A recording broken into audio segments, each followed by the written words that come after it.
All right, let's see. Live.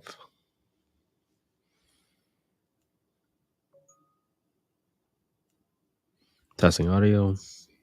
All right. We are good. Okay, today we're going to go a little slower since I got some feedback from folks, and that's all right. Let's go a little slower today in terms of pacing to make sure that everybody is following along. So, yesterday we were looking at the Atlanta market. So, I just was looking at the west side of Atlanta, and today we're going to move over to the right side of Atlanta. And I'm in this area called Decatur. Again, I was just looking for properties under 300 grand, 4-bedroom properties, and came across this property. And I figured, hey, this is not that bad of a property. So let's just go ahead and take a quick look at it and see whether or not this is a decent property. So, what I want to look at next is I want to look at the street view really quick. I want to see what kind of neighborhood I am in. I don't want to see a lot of boarded up homes. I don't want to see a lot of rundown homes. I want to see at least it's solid. This looks like a very nice curb appeal. Looks like a duplex right here. For those of you that are watching on Instagram, you always go to youtube.com/@Kent_HE. Kent He. All right. This is a solid neighborhood. I don't see anything out here. All right. Let me take a look at TopHap. So I usually go to tophap.com, TOPHAP.com, and I want to see what the crime index score is. When we go to TopHap, I go to the neighborhood section, and I'm able to see the crime index score. For this property, it is a 129. Oops, don't save. Oops, don't save. And this is a 129 here for the crime index score. That's not bad. That's all right. It's good enough. It's definitely above national average, but it might be street by street. So something for me to pay attention to and ask for some local knowledge of anything. The next thing I want to do is let me make sure I get the property condition. So as I go through the property pictures here, I like to see what type of renovations I need to do here.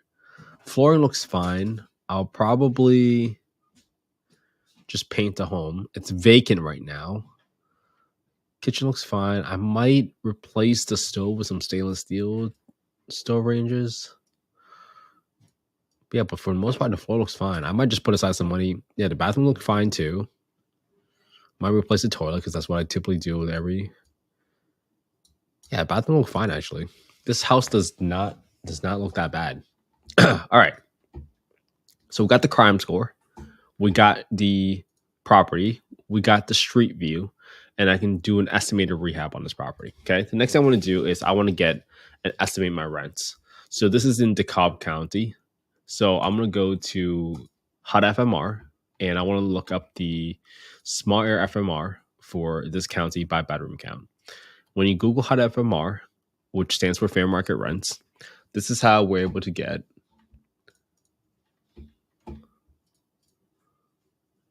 assuming it loads.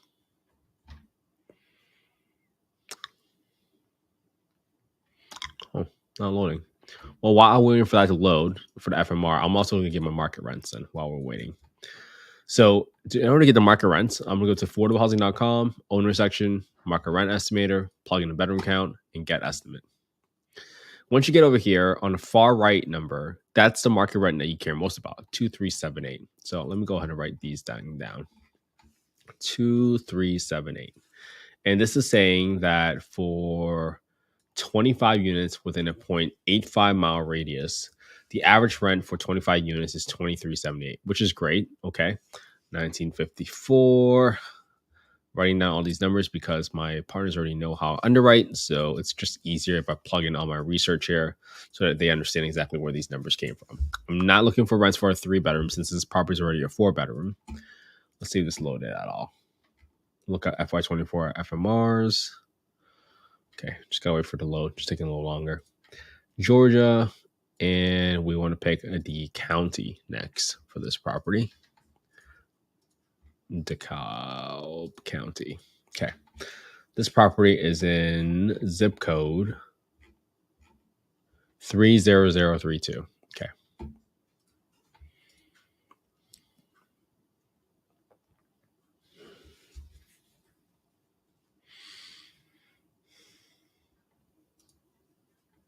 $30032. Great. So you can see right here that the FMR 30032 by bedroom count is listed right here. 1870 is the 3-bedroom, and then 2280 is the fair market rent for that. Amazing. So let me just update these numbers. 3032. Oops. It's a 3-bed. All right, cool. So now I can assume that the fair market rents that I can get for this property is likely going to be 2280 for this property. 2280. Okay. Now, when I looked up DeKalb County and excuse me.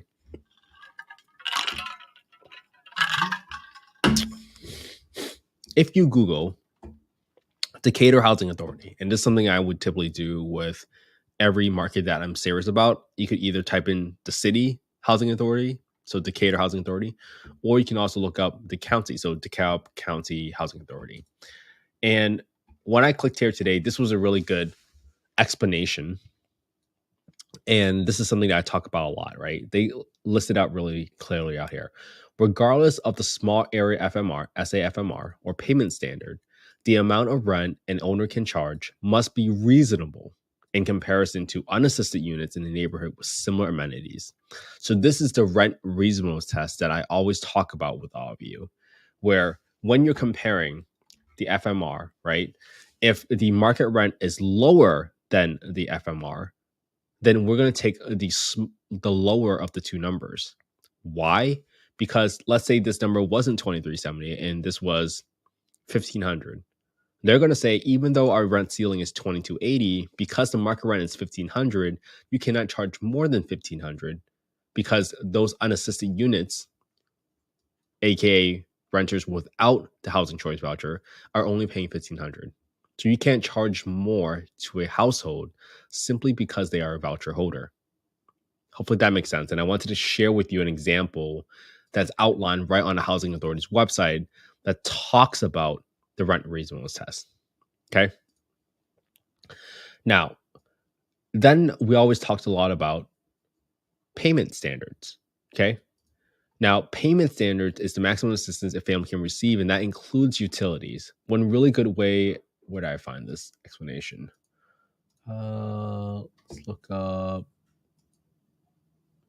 I think I just saw it in somewhere. Let me look at this somewhere.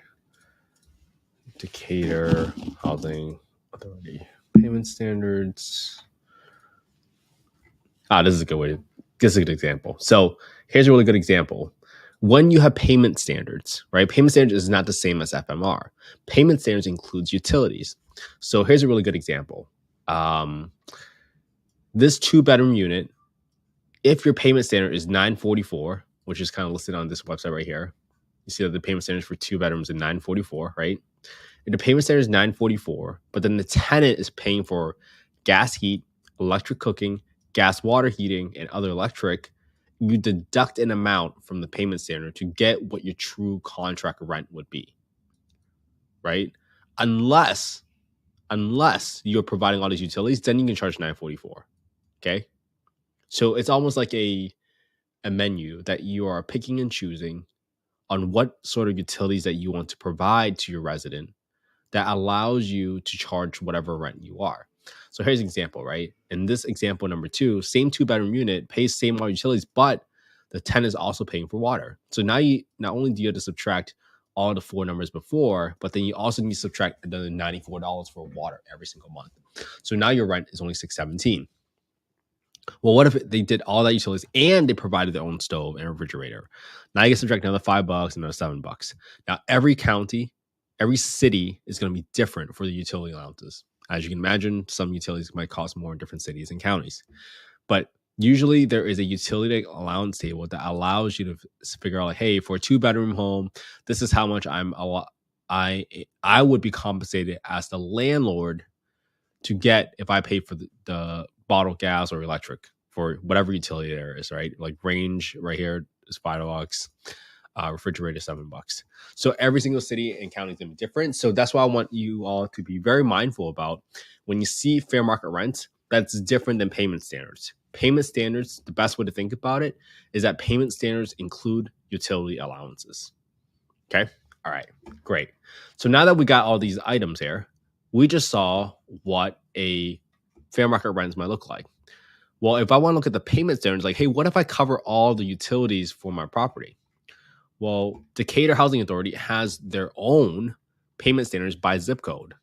So these would include utilities. So if I go to 30032, a 4-bedroom is 2280. Boom.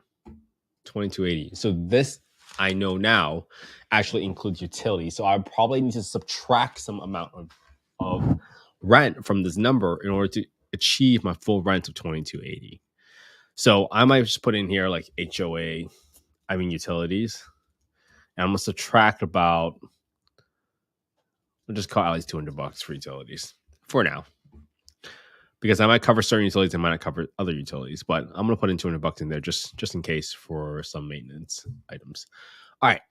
Now I have my asking price. Let's go ahead and plug these numbers in. Okay. 599 Quillian Ave is listed for $269,900. If I am doing a 25% down, assuming an 8.25% interest rate right now for this property, I'm also going to put in my rehab estimate. This property is 1402. So for the most part, this property looked like it was in decent condition. So I guess I'm replacing one toilet for about $450. Let me put that one in. I'm going to replace a range and a range hood. The refrigerator looks fine. I'm not going to replace flooring in any of the homes because it looks fine. 1402, right? For the square foot? Okay. So I have $3 a square foot to repaint the place just in case there's any blemishes or weird things going on. And I got $1,500 for the roof. So this gives me a total rehab number for this property at $11,227. All right. So I'm going to write this down. $11,000 for the rehab, 25% down, $269,900. And if my rent is $2,280 right now, after I plug in my property tax numbers, what does it say on Redfin? $326 for property taxes, $326, and my monthly insurance number is $139 equals $139, and I'm gonna multiply that by 1.2 because typically we see that the insurance premium for a investment property is higher than a primary residence loan. So that's why I added 1.2 in there. So now I got my expenses in there. I got my loan, so 25% down. That's going to equals to asking price times 25. And then my loan amount is going to be my asking price minus my down payment. And that's my amount that I have to finance every single month for this property. Okay. That's how it all flows together. I got 2.5% for closing costs, just for transactional fees and stuff like that. And I got 10% for maintenance, which covers my HVAC, roof. Eventually something breaks at the home, or preventive maintenance even. I'm setting aside 10% for property management and 5% for my vacancy on this property. Now, this results in a negative $500 cash flow, 503. And this is a negative 7.1% cash and cash return. So that's not ideal, right? So now I have to play around with the numbers, and I like to go around with the scenarios, right? How do I play around the scenario that gives me, let me just put all this stuff here, 2280, because that's going to stay constant. How do I play around the purchase price that allows me to get, let's say, 10% cash and cash return? What if this was a $125,000 home? 120, 115. Great. So in order for me to get a 10.3% return and cash flow this property at 369, This property has to be bought for $115,000, assuming everything else stayed constant. Make sense? Okay. Well, let's go through my scenario. What if my rehab was overestimated? Let's divide that by 2. And this rehab only takes $5,600 to get it up and running and rent it out. Well, now I'd be willing to pay $120,000 probably. Let me just mess around the numbers. And you can see how I'm messing around the numbers, right? So now I'm at 10.6. Now I'm paying $120,000. My cash flow is now $341. 10.6 cash for cash return, 6,500, 25%, 8.25%, right? All those numbers still stayed the same. All right. So now let's go back to my original number on 269. I'm trying to highlight for you guys like what's really changing in each scenario. Now at 2280, if I go back to 269 and I go back to my regular rehab number of $11,000, okay. Now I have to figure out whether or not this property has an existing loan in place. Let me go ahead and put this property in. Whoops. And when I go to PropStream, I'm trying to figure out whether or not there is an existing loan in place so that I can take it over subject to. When you go to PropStream, you can click on this mortgage and transaction history, and it looks like right here, this property was bought for cash. So this means that this property is owned free and clear, which means maybe the owner might be willing to offer this property on a seller finance deal. You can see that they bought it for $155, so they probably overpaid for it. Or they did pay for it, but then now they're trying to make money on it because they're listing for $270. They're listing for almost $100,000 over what they bought for cash. Okay, all right. Well, let's see if they renovated anything. I don't know. But hey, if they own it free and clear, great. Now I can mess around, right? I can mess around with their down payment and interest rates to see if the seller will finance the entire deal to $269,900. And right here, we're going to assume that the purchase price is going to stay consistent, right? This is the whole dialogue between us and the seller of saying, hey, I can give you the price that you're looking for, but you got to give me the terms that works for me. So what will make this work? What will make this let's say 15% cash and cash return? If I turn this into a 15% down payment, and now my interest rate is all of a sudden 0%. So principal only payments. This is only a 7.8% return. What if it's a 10% down payment? What if it's 5%? All right. This is how you mess around numbers. So the highest down payment I can get or give is 7.5% interest rate. So 7.5, assuming a 0% interest rate. So principal only payments. That gives me a 10.2% cash and cash return. And now my cash flow is $324 a month. Right? So hopefully you see how I'm updating these numbers, right? Another scenario might be, well, what if I give them 0% down? Okay. But now I'm able to give them interest rate. So 2.5%. Well, 2%, 1%, 0%. So that's a pretty big difference. If I get them a 0 down, by cover all the closing costs, 0.5. Yeah. 0.75. Whoops. 0.75. Yeah. 1. Okay. So I can give them a 1%. Another scenario will work was like, hey, I'll give you a 1% interest and I'll be 0% down. And this is going to be $11,000 rehab. Same purchase price, but I will still cash flow $149 a month, but it's still a 10% cash and cash return because I didn't put any money out of my own pocket, even though I'm making only $150 a month. So this is why it's so important for you to figure out what's your investment criteria. Do you care more about having no money out of your own pocket? Do you care more about the cash and cash return? Some folks might say, I just want to break even on my cash and cash return criteria as long as I'm in a high appreciating market. So you have to go through all these different scenarios to figure out what your buy box for a certain area. Like for me, I'll be looking for like $115,000, $120,000 purchase price for a property in this area. Well, this is how you underwrite the deal, but are you really going to be able to get a property for 120, 115?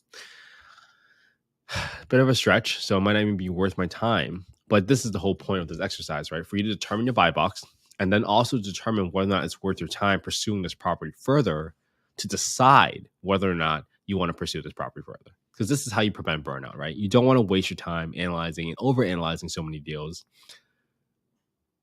when they aren't even close to being a deal, right? What are the chances that this person will accept a offer for $120,000 when they list it for $270,000?